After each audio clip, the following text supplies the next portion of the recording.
Hello friends, welcome to colours beauty TV. இதுதான் கபசூரக குடிநீர் சூரணம்.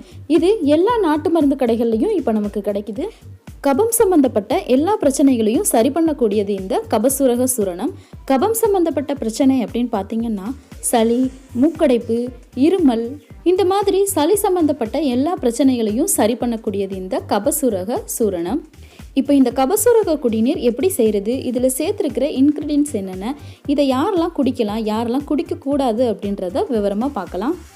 கடைசி வரைக்கும் வீடியோவை ஸ்கிப் பண்ணாமல் பாருங்கள். இப்போ இந்த கபசூரக சூரணத்தை நம்ம வீட்டிலையே தயார் பண்ணலாமா அப்படின்னு கேட்டிங்கன்னா, இதில் சேர்த்துருக்கிற ஒவ்வொரு மூலிகை பொருட்களும் பார்த்திங்கன்னா நம்ம தனித்தனியாக வாங்கிக்கிட்டு இருக்க முடியாது. அதனால இந்த மாதிரி நாட்டு மருந்து கடைகளில் கிடைக்கக்கூடிய சூரண பொடியை வாங்கி நம்ம பயன்படுத்திக்கலாம். இதில் சேர்த்துருக்கக்கூடிய மூலிகை பொருட்கள் என்னென்னன்றதை பார்க்கலாம். சுக்கு, திப்பிலி, லவங்கம், சிறுகாஞ்சொரி வேர், அக்கரஹாரம், முள்ளிவேர், கடுக்காய்த்தோல், ஆடாத்தோடா இலை, கற்பூரவள்ளி இலை, கோஷ்டம், சீந்தில் கொடி, சிறுதேக்கு, நிலவேம்பு சமுளம், வட்டத்திருப்பி வேர், முத்தக்காசு, இந்த மாதிரி 15 வகையான மூலிகை பொருட்கள் சேர்த்துருக்குறாங்க. இப்போ இந்த கபசூரக குடிநீர் எப்படி செய்யறதுன்றத பார்க்கலாம்.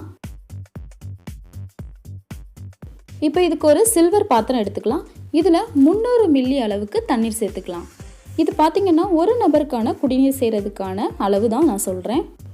இப்போ பார்த்திங்கன்னா தண்ணீர் கொதிக்க ஆரம்பிக்க போது. இந்த நிலையில் நம்ம சூரணப்பொடி சேர்த்துக்கலாம். 300 ml தண்ணீருக்கு 5 கிராம் அளவுக்கு சூரணப்பொடி சேர்த்துக்கலாம். இப்போ இந்த 300 ml தண்ணீர் 30 ml தண்ணீராக வற்றி வர்ற வரைக்கும் நல்லா கொதிக்க விடணும். இப்போ இந்த தண்ணீர் நல்லா கொதித்து 30 ml தண்ணீராக வற்றினதுக்கப்புறமா இதை வடிகட்டி எடுத்துக்கலாம். இப்போ நம்மளோட கபசூரக குடிநீர் தயாராகிடுச்சு. இதை ஒரு நாளைக்கு 2 தடவை நீங்கள் எடுத்துக்கலாம். 5 நாள் வரைக்கும் தொடர்ந்து எடுத்துக்கோங்க.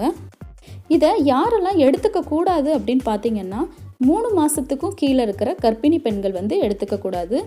அடுத்ததாக பார்த்தீங்கன்னா அல்சர், குடல் புண், உணவு குழாய் சம்மந்தப்பட்ட நோய் பிரச்சனை இருக்கிறவங்க மருத்துவர்களோட ஆலோசனையோட இந்த குடிநீரை எடுத்துக்கோங்க.